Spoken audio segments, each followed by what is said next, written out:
Não existe em nenhuma dessas mensagens nada que indique que, por exemplo, Lula foi incriminado indevidamente ou que tenha servido um plano político para tirá-lo das eleições. Não existe nada disso, até porque isso nunca aconteceu. Qual era o teor das mensagens que são vazaram? Coisas assim. Por exemplo, tem uma troca de mensagens. Com quem? Que um promotor teria falado para mim. Eu não tenho as mensagens, não guardei. Então também não estou declarando que elas são autênticas. Mas pelo que foi revelado na imprensa, o promotor disse para mim assim: olha, vou requerer a prisão do fulano X. Certo. Aí eu teria respondido: para requerer a prisão do fulano X, você tem que ter boas provas. Né? E aí a parte da imprensa que foi sensacionalista quanto a isso diz: o juiz está orientando o promotor. Isso é o básico, né? Que você falou. Esse é o básico, né? Então, se o promotor sabe disso, isso é um comentário.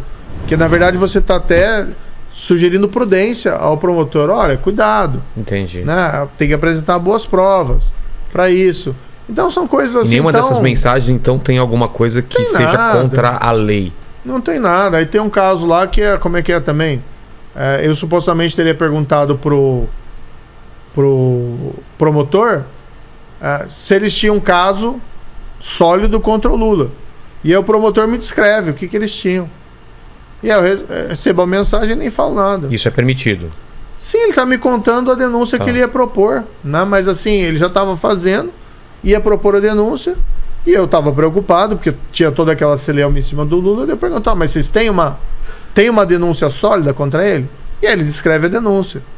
Aí a imprensa sensacionalista também aponta lá: o juiz está orientando como fazer a denúncia. Como orientando? Eu só faço uma pergunta. Eu não falo o que tem que fazer, não. Eu faço uma pergunta o que tem na denúncia. Ou seja, no fundo aqui, se alguém me disser fulano X, inocente, foi condenado na Lava Jato, aí eu peço desculpas. Não existe ninguém que tenha sido condenado criminalmente na Operação Lava Jato, e foram mais de 150 condenações, alguém que tenha sido condenado criminalmente e era inocente. Não teve um caso. 0 caso. 0, 0, 0. Teve um caso, até para dizer assim, que foi alguém que eu condenei em primeira instância. O tribunal absolveu no mérito, dizendo que não tinha prova suficiente para condenação.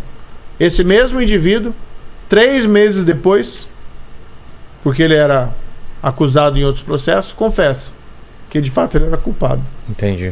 O único caso que é nesses termos, e o cara nem era inocente. Mas mesmo, eu não tenho uma decisão que diz que é uma pessoa inocente que eu havia condenado. Então, assim, no fundo, essas mensagens fizeram um carnaval em cima, mas tudo que elas serviram foi para anular condenações de gente que cometeu crimes. Ou seja, retrocedemos no combate à corrupção com base numa farsa. Porque essas mensagens, além de ser oriundas de um crime, de hackeamento, é uma farsa, porque não tem nada ali que justifique a anulação de condenação criminal. Entendi.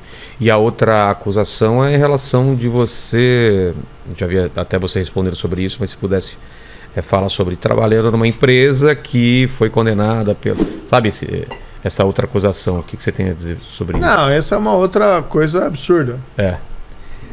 Afetadas pela Lava Jato. Não, veja o que aconteceu. Eu saí do Ministério da Justiça, fui trabalhar. Teve aquele tempo? Tive aquele tempo, daí eu fui trabalhar. Porque, afinal de contas, eu não enriqueci como juiz. Nem enriqueci como ministro da Justiça. Até podia, se fosse alguém desonesto, ter enriquecido como juiz. Tem caminhos, né? Seria muito fácil virar o rosto e abafar os casos de todos aqueles políticos ou das empreiteiras sendo processadas. Mas não, cumpri o meu dever.